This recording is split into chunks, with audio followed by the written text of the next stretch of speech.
Hey guys, I hope you're having a wonderful day, a wonderful evening, and it's time for another story read by me, Loren Molloy. Tonight, I'm reading another from Edgar Allan Poe, this time, The Raven. So, make sure you like the YouTube channel, make sure you share it around, and turn on notifications so that when I go live, you'll know. And now, time for The Raven by Edgar Allan Poe. The Raven. Once upon a midnight dreary, while I pondered weak and weary over many a quaint and curious volume of forgotten lore, while I nodded, nearly napping, suddenly there came a tapping, as of someone gently rapping at my chamber door. "'Tis some visitor," I muttered, tapping at my chamber door. Only this and nothing more. Distinctly I remember it was in the bleak December, and each separate dying ember wrought its ghost upon the floor. Eagerly I wished the morrow. Vainly I had sought to borrow from my books successive sorrow of the lost Lenore, for the rare and radiant maiden whom the angels named Lenore, nameless here forevermore. And the silken, sad, uncertain rustling of each purple curtain thrilled me, filled me with fantastic terror never felt before, so that now, to the beating of my heart, I stood repeating, "'Tis some visitor entreating entrance at my chamber door, some late visitor entreating entrance at my chamber door. This is it, and nothing more." Presently my soul grew stronger, hesitantly then no longer. "Sir," I said, "or madam, truly your forgiveness I implore. But the fact is I was napping, and so gently you came rapping, and so faintly you came tapping at my chamber door, that I scarce was sure I heard you." Here I opened wide the door. Darkness there, and nothing more. Deep into that darkness peering, long I stood there, wondering, fearing, doubting, dreaming dreams no mortal dared to dream before. But the silence was unbroken, and the stillness gave no token, and the only word there spoken was the whispered word, "Lenore." This I whispered, and an echo murmured back the word, "Lenore." Merely this, and nothing more. Back into the chamber turning, all with my soul within me burning. Soon again I heard a tapping somewhere louder than before. "Surely," I said, "surely that is something at my window lattice. Let me see then what thereat is, and this mystery explore. Let my heart be still a moment, and this mystery explore. 'Tis the wind, and nothing more." Open here I flung the shutter, when, with many a flirt and flutter, in there stepped a stately raven of the saintly days of yore.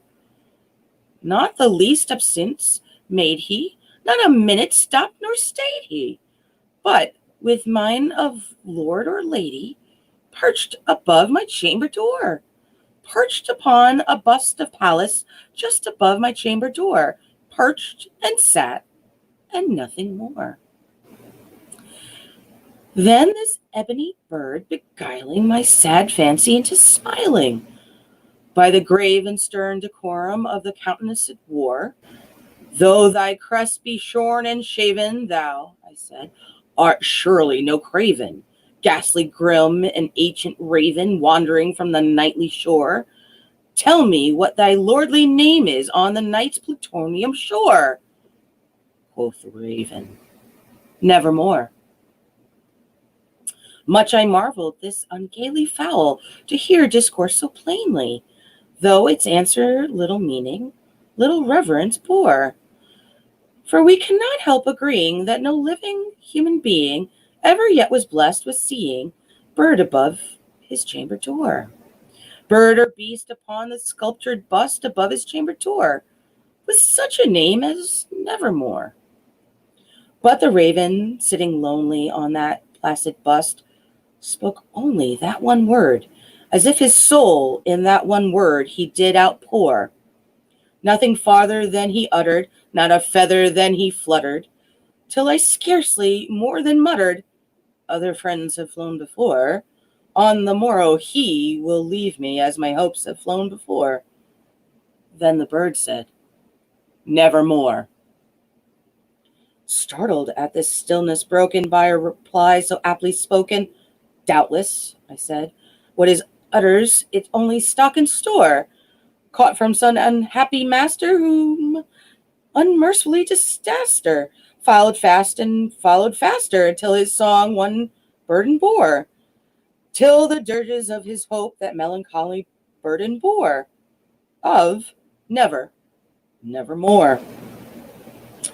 But the raven still beguiling all my sad soul into smiling, straight I wheeled a cushion seat in front of bird and bust and door.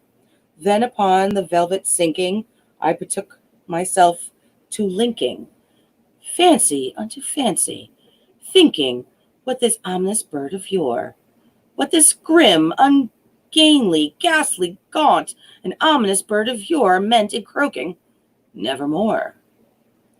This I sat enraged in guessing, but no syllable expressing to the fowl whose fiery eyes now burned into my bosom core.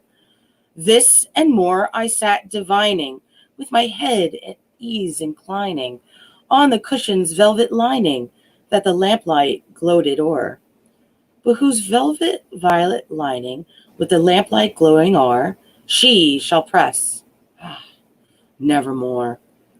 Then methought the air grew denser, perfumed from an unseen censer, swung by some seraphim, whose footfalls tinkled on the tufted floor. Wretch, I cried, thy God hath lent thee. By these angels he hath sent thee. Respite, and nepenthe from thy memories of Lenore. Quaff, this kind nepenthe, and forget this lost Lenore. Quoth the raven, Nevermore. Prophet, I said, thing of evil, prophet still, if bird or devil, whether tempter sent or whether tempest tossed thee here ashore, desolate yet all undaunted, on this desert land enchanted, on this home by horror haunted, tell me truly, I implore, is there balm in Gilead? Tell me, I implore. Quoth the raven, Nevermore.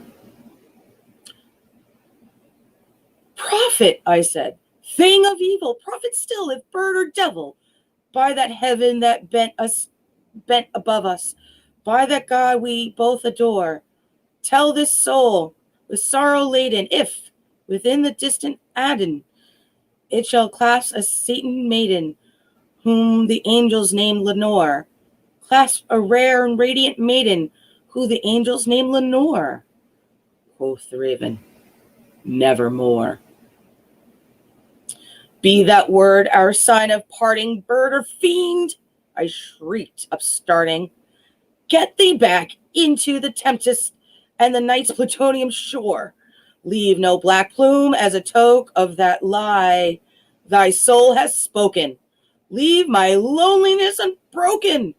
Quit the bust above my door.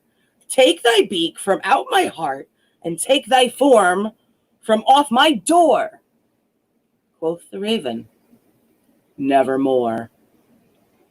And the raven, never flitting, still is sitting on the pallid bust of Pallas, just above my chamber door, and his eyes have all the seeming of a demon's that is dreaming, and the lamplight o'er him streaming throws his shadow on the floor, and my soul from out that shadow lies floating on the floor, shall be lifted nevermore. That was The Raven by Edgar Allan Poe. So, how'd you guys like it? Is that one of your favorites? It's pretty famous, so I'm guessing most people have heard it. Have you heard it? Have you read it yourself? Did you enjoy it? Let me know in the comments. I'll be looking. So, like always, I hope you enjoyed this story, this poem. I hope you had a wonderful day, a wonderful night. Make sure to like the YouTube page. Make sure to turn on the notifications for when I go live and check out all the other videos. I have many more to come.